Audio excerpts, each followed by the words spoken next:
Hello everyone, welcome to Physics Mafia. Today we are going to discuss problem number 1.67 from Irido-Hitley series. ये भी NLM friction पर based problem है जो dynamics की problem आ रही चल रही है उनमें। सिंपल हमें प्रॉब्लम दे रखा है कि बार ऑफ मास m, ये m मास का ब्लॉक है या बार है जो भी समझ लो, pulled by means of a thread up an incline plane forming an angle alpha, है ना। इंक्लाइन प्लेन है जो एंगल अल्फा पर है, अल्फा एंगल पर है हॉरिजॉन्टल से, उस पर एक बार रखा हुआ है, उसको एंगल बीटा पर जैसा कि दिखाया गया उसको पुल किया जाता है। The coefficient of friction is equal to k, यहाँ पर कोएफिशिएंट ऑफ फ्रिक्शन के है। फाइंड एंगल बीटा, हमें ये बीटा एंगल बताना है।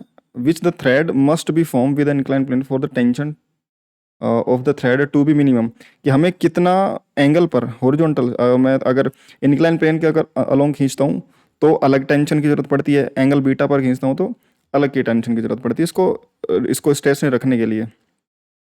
तो हमें कितने एंगल पर इसको खींचना चाहिए कि मुझे कम से कम फोर्स लगाने की जरूरत पड़े, क्योंकि ये जब नीचे अगर इसको छोड़ देंगे तो नीचे एम जी साइन अल्फा लगेगा, समझ में आ गई बात, और ऊपर फ्रिक्शन लग रहा होगा तो हमें एक टेंशन टी और लगानी पड़ेगी ताकि ये बैलेंस्ड रहे, ठीक है। और अगर ऊपर पुल करना है तो एम जी और m g mu m g cosine friction दोनों नीचे लग रहे होंगे, तो दोनों ही केसेस में जो टेंशन होगी उसकी अलग अलग वैल्यू जाएंगी, बीटा एंगल अलग अलग होने के डिपेंडिंग, ठीक है। तो हमें पूछा है कि बीटा एंगल कितना हो कि हमें कम से कम फोर्स यानी कम से कम टेंशन की जरूरत पड़े, और वो कम से कम टेंशन कितनी होगी, समझ में आ गई बात। सबसे पहले देखेंगे जो मास m है, ये एंगल t, एंगल अल्फा जो हॉरिजॉन्टल से है, उसके बाद में इंक्लाइन प्लेन के साथ में एंगल बीटा है, ये सिनेरियो है। टेंशन t हमने ऊपर की तरफ लगा रखी है, इस पर एफ बिड बनाएंगे तो इंक्लाइन प्लेन की वजह से नॉर्मल ऊपर की तरफ, नीचे की तरफ एम जी कोस अल्फा, और क्योंकि हमें बोला कि ऊपर की तरफ पुल करना है तो फिर फ्रिक्शन नीचे की तरफ लग रहा होगा, और अगर ये जस्ट चलने ही वाला होगा लिमिटिंग कंडीशन ले लेंगे तो नीचे की तरफ लगने वाला जो फ्रिक्शन होगा वो पूरा का पूरा K into N, K N coefficient of friction mu into N, और क्योंकि वर्टिकल डायरेक्शन में perpendicular to the incline plane normal M G cos theta के बराबर होगा, क्योंकि एम जी का perpendicular to the incline component आएगा M ji cos theta along the incline M ji sine theta, theta यानी कि alpha, तो M G cos alpha normal के बराबर हो गया, नीचे की तरफ एम जी साइन अल्फा और फ्रिक्शन के इंटू एन यानी कि के इंटू एम जी कोस अल्फा नीचे लग रहा होगा। टेंशन इंक्लाइन प्लेन के अलोंग से एंगल थी बीटा पर लग रहा था, तो इसको टेंशन के दो कंपोनेंट कर लिए, along the incline plane t cos beta और परपेंडिकुलर टी साइन बीटा।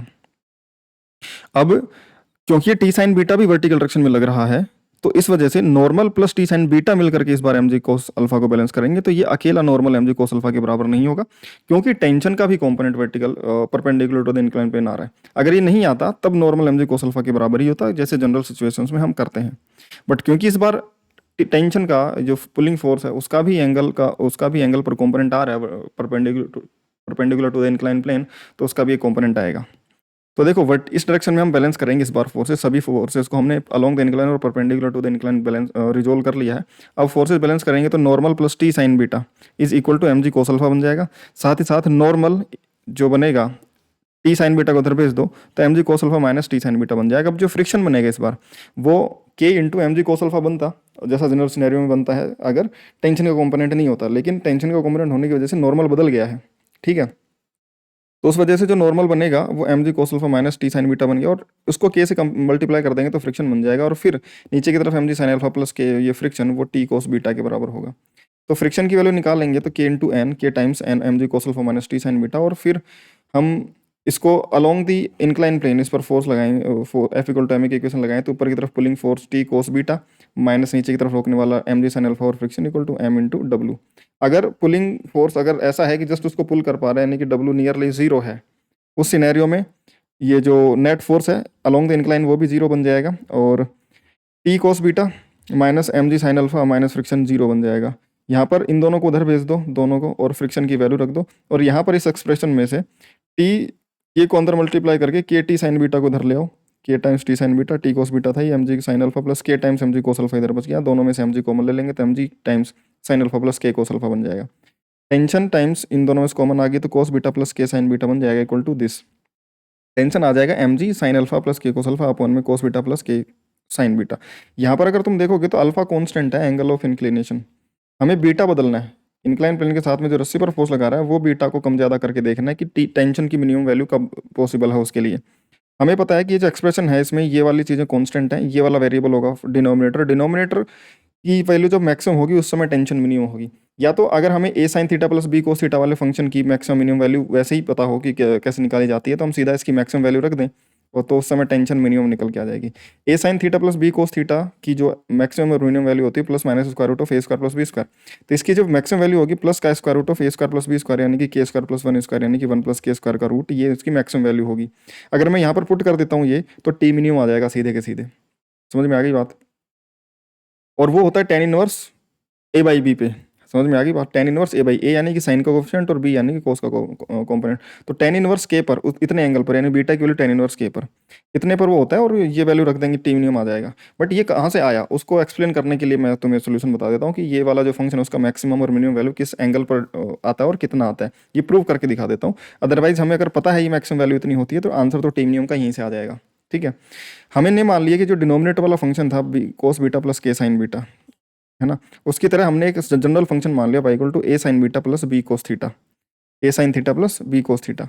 इसकी मैक्सिमम और मिनिमम वैल्यू ये आती है और वो angle theta tan inverse a by b पर आती है। इसको डिफरेंशिएट करके निकाला जा सकता है। क्या किया जा सकता है? इसको डिफरेंशिएट करके निकाला जा सकता है। इसका प्रूफ जो है बताऊं,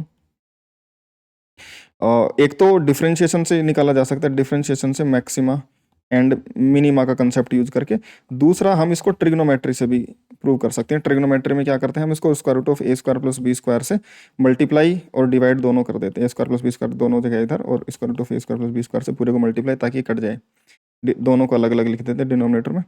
तो इस तरीके से करके, और इसको अल्फा, इसको साइन, इसको कोस अल्फा और इसको साइन अल्फा लिख करके ट्राइंगल में ए बी और सी वाले में, और उस तरीके से फिर हम क्या कर लेते हैं कि इसको साइन अल्फा प्लस थीटा में उसको क्या कर लेते हैं, कन्वर्ट कर लेते हैं। और फिर उसकी मैक्सिमम वैल्यू के लिए जो वैल्यू होनी चाहिए वो वन हो सकती है, तो स्क्वायर रूट में ए स्क्वायर प्लस बी स्क्वायर यही बचता है। ये मैक्सिमम वैल्यू, क्योंकि बाकी कोफिशिएंट की मैक्सिमम वैल्यू वन बन जाती है, तो ये इसकी वाई की maximum value square root of A square plus B square बन जाती है।